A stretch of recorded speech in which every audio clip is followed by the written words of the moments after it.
आज हम डिस्कस करेंगे नमूनिया के बारे में। और अगर बात की जाए नमूनिया की कि नमूनिया क्या है, तो हम देखते हैं कि ये लंग्स का यानी कि फेफड़ों का इन्फेक्शन है।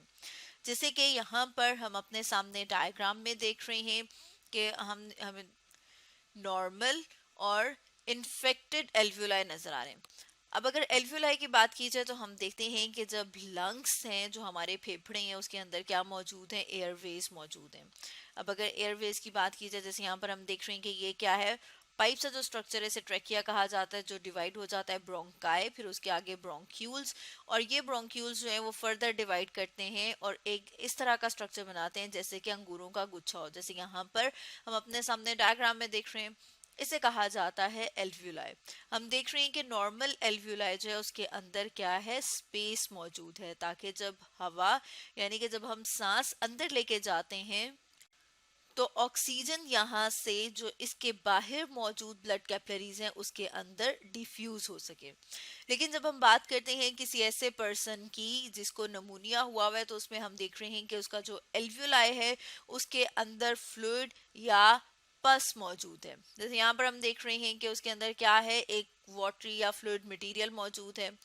अब इसकी वजह से साथ में हम देख रहे हैं कि और भी क्या हो रहा है कि जो एल्व्यूलाई की वॉल है, जैसे कि यहाँ पर हम देख रहे हैं कि क्या है, एल्व्यूलाई की वॉल ये थोड़ी सी स्वेल कर गई है, यानी कि इसमें इन्फ्लेमेशन हो गई है। और इसकी वजह से होता क्या है कि जो सांस लेने का अमल है उसमें डिफिकल्टी होती है। और ये हम ये कह सकते हैं कि जब इंसान सांस लेता है तो उसे दर्द होता है। इसी तरह से अब अगर हम बात करें कि नमूनिया होता किस वजह से, या फिर हम ये कह सकते हैं कि जो नमूनिया है उसकी कॉजेज क्या हैं, तो हम देख रहे हैं कि ये वायरल इन्फेक्शन की वजह से भी हो सकता है, बैक्टीरियल इन्फेक्शन की वजह से भी हो सकता है। और अगर बैक्टीरियल इन्फेक्शन में बात करें कि कौन सा बैक्टीरिया है जिसकी वजह से नमूनिया हो सकता है, तो उस बैक्टीरिया को कहा जाता है स्ट्रेप्टोकोकस नमूनिया।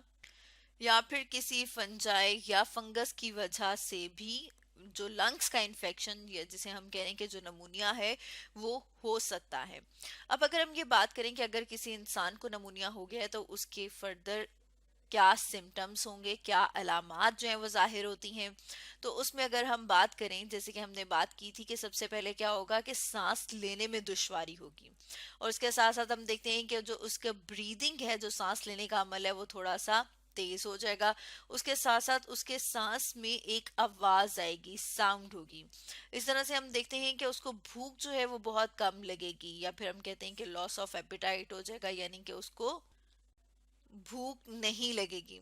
इसके अलावा अगर हम कुछ और अलामात की बात करें तो उसमें हम सबसे पहले बात कर लेते हैं मसल एक, यानी कि उसके क्या होगा, उसके पट्ठों में दर्द स्टार्ट हो जाएगा, उसके मसल्स में पेन स्टार्ट हो जाएगा।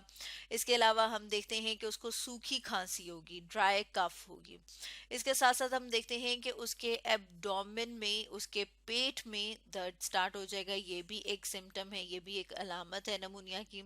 इसके अलावा नमूनिया में क्या होता है, सर दर्द स्टार्ट हो जाता है, या फिर हम देखते हैं कि उसको जो है वो सर्दी लगेगी और उसको थ्रॉट इन्फेक्शन होगा। इसके साथ साथ हम देखते हैं कि ठंड लग के बुखार होगा, या फिर हम कहेंगे कि फीवर होगा। इसके साथ शिवरिंग स्टार्ट हो जाएगी, जिससे हम देखते हैं कि सर्दी लगे और बंदा कांपना स्टार्ट हो जाता है। इसके साथ साथ हम देखते हैं कि चेस्ट पेन होगा, क्योंकि अगर हम लंग्स की लोकेशन की बात करें तो वो कहाँ पर मौजूद होते हैं, वो हम देखते हैं कि हमारा जो चेस्ट रीजन है वहाँ पर मौजूद है। इसके साथ साथ हम देखते हैं कि नोजिया और वॉमिटिंग जो है वो भी एक अलामत है नमूनिया की। नोजिया की बात करें तो जिसमें हम देखते हैं कि दिल घबराने या दिल खराब होना स्टार्ट हो जाता है और उल्टियां स्टार्ट हो जाती हैं नोजिया में। इसी तरह से अब अगर हम ट्रीटमेंट की बात करें कि अगर किसी पर्सन को नमूनिया हो गया है तो अब उसका इलाज किस तरह से किया जाए, तो उसमें हम क्या करते हैं, उसको एंटी इन्फ्लेमेटरी ड्रग्स देते हैं। जैसे कि हमने ऊपर बात की थी कि एल्व्यूलाई की वॉल जो है उसमें स्वेलिंग हो जाती है, इन्फ्लेमेशन हो जाती है, तो एंटी इन्फ्लेमेटरी ड्रग्स दी जाती हैं। इसके साथ साथ सप्लीमेंटल फ्लूइड्स दिए जाते हैं। इसके साथ साथ हम देखते हैं कि एंटी फंगल और एंटीबायोटिक्स दी जाती हैं। एंटी मींस अगेंस्ट, यानी कि अगर उसकी वजह, नमूनिया की जो कॉज है, वजह है, वो फंगल इन्फेक्शन है, तो उसके अगेंस्ट एंटी फंगल दिया जाएगा।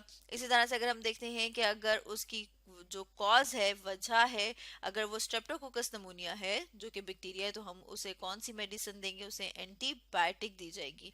तो स्टूडेंट्स, आज हमने डिस्कस किया नमूनिया के बारे में।